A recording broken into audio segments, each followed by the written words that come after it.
Bonjour tout le monde, j'espère que vous allez bien en forme et bien en compagnie. Alors si je parle par exemple de la matrice de f dans la base P, de P à P', c'est-à-dire si P est égal à E1 jusqu'à En une base de E, et P' égale à E1' jusqu'à En' une base de F, alors si je prends par exemple F une application de E dans F, alors P c'est une base de E, P' base de F, E', alors la matrice de F dans la base P', c'est-à-dire on exprime les coordonnées de P' dans la base de P, les coordonnées de l'image, sachant que ici on écrit f de E1, f de E2 jusqu'à f de En dans la base E1', E2' jusqu'à En'. C'est-à-dire c'est la matrice de f de P dans P', c'est-à-dire on exprime les images de f de E1, f de E2, l'image de cette base dans cette base, E1' jusqu'à En', alors on trouve une matrice quelconque. Maintenant, ça se pose une question. Si par exemple j'ai une matrice dans une base à une autre base, est-ce que je peux changer les deux bases? Si je change les deux bases, est-ce que la matrice change? Alors évidemment, oui. Alors la matrice change, mais l'application linéaire reste la même. C'est-à-dire l'application linéaire est inchangeable par rapport à les deux bases.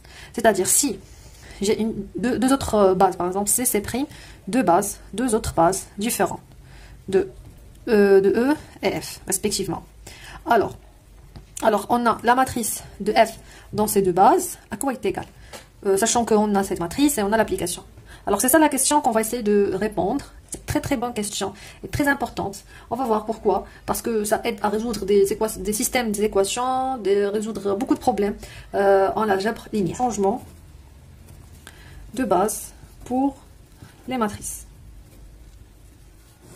Alors, j'ai dit que j'ai f de E, f, une application linéaire, E, f de dimension finie. Et je vais prendre, alors attends, f de E dans f. Très bien. Alors, je vais prendre ici deux bases. Une base de P. Je vais prendre une base ici P.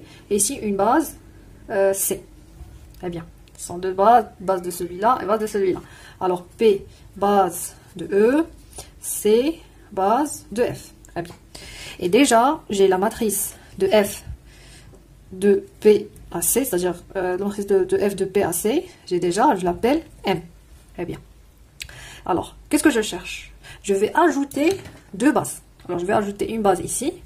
Je vais ajouter une base ici. Telle que P' et P' base de E et C' base de F. Très bien. Alors, qu'est-ce que je cherche? Je cherche M', c'est la matrice de F. Alors, avant, on a vu la matrice de P à C. Nous, on cherche la matrice de P' à C'. À P' à C'. C'est ça notre but. Alors, tout simplement, qu'est-ce qu'on fait pour avoir ce but-là? Alors, on a M', cette matrice. M', c'est quoi? C'est Q fois M fois P. C'est la multiplication de trois matrices. C'est Q moins 1, M fois P. Tel que P, c'est la matrice de passage de P dans P', c'est-à-dire on exprime P dans P', on exprime P' dans P. Et Q, c'est la matrice de passage, on exprime C' dans C, c'est-à-dire de 2 dans C'. On exprime C' dans C. Très bien.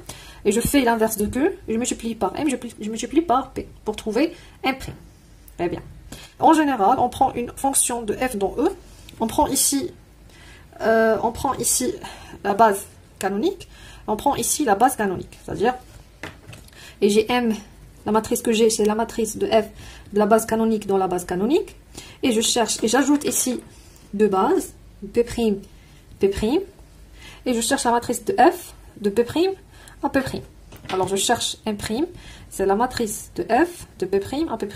Alors, tout simplement, qu'est-ce qu'on fait? On cherche cette matrice. Alors, on fait P, c'est la matrice. Alors, on cherche P, c'est la matrice de passage. On pose P, c'est la matrice de passage de P' dans P. C'est-à-dire, non, de P' dans P. C'est-à-dire, on exprime P de P', c'est la matrice de passage de P dans P', c'est-à-dire, on exprime P' dans P. Et ici, on exprime. Alors, si la matrice de passage de P' dans P. Et ici, c'est la matrice de passage de P' dans P. Alors, c'est la même matrice de passage. Alors, d'après ce qu'on a, après la propriété, alors on a M', c'est P moins 1, M, P. Pour ça, c'est ce qu'on utilise beaucoup. Alors, tout simplement, ça revient à calculer la matrice de passage de cette base à cette base, de cette base à cette base, et inverser. Alors, pour bien comprendre, bien sûr, on va faire un exemple. Alors, on va faire un exemple de changement de base pour les matrices. Alors, je vais prendre une application linéaire de R2 dans R2. De chaque x, y, il est associé à 4x plus 9y, 6x plus y. Alors, je vais prendre la base canonique E1, E2, E1, E2 et la base canonique. Très bien. Et je vais prendre, alors, ici, la base canonique. C'est-à-dire, j'ai la base canonique ici, la base canonique ici. Très bien. et j'ai la matrice de F dans la base canonique à la base canonique, je cherche, et j'ajoute une autre base, c'est P', c'est UV, tel que U égale à 3, 2 et V égale à moins 1, A. Alors ici, je prends P', d'autres bases. Alors la question c'est quoi?